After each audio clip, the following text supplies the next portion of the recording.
You ever get that feeling in your gut that something's just a little too good to be true? Maybe it's a new romance that feels like a total fairy tale, or an urgent email from your boss that just seems off? Well, what if I told you there's a hidden playbook for that feeling?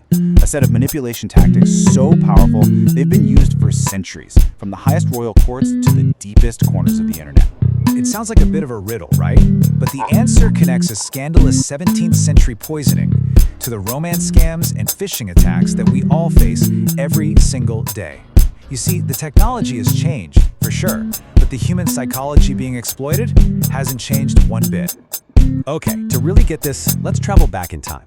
We're heading to the court of King James I of England. Just picture it, a world of lavish parties, slippery alliances, and, well, deadly ambition. And right in the middle of it all, a scandal was about to explode that would completely captivate and horrify the entire country.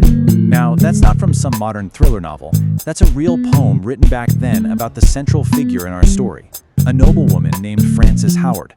I mean, that line alone tells you everything you need to know about her reputation, right?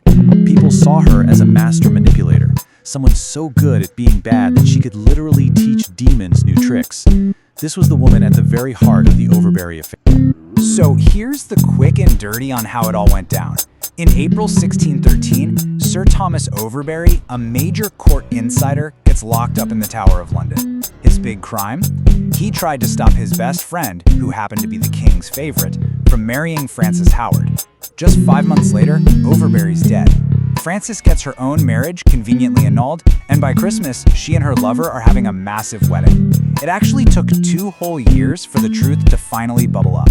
Overbury didn't die of natural causes at all. He had been slowly and systematically poisoned. Now, this is where it gets really fascinating. The methods that Frances Howard and her crew used, the seduction, the isolation, abusing their power, they weren't making this stuff up. They were running plays from a timeless script, a playbook of manipulation that modern psychologists and cybersecurity experts have since broken down, analyzed, and given names to. It almost always starts with something we now call love bombing. Think of it as a complete, overwhelming flood of affection. It's intoxicating.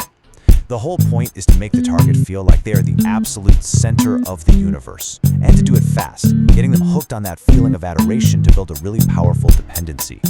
From there, they often move into what the tech world calls social engineering. This is basically hacking the human, not the computer. It's the art of using deception to trick people into breaking the rules or giving up secrets, usually by preying on our natural instincts.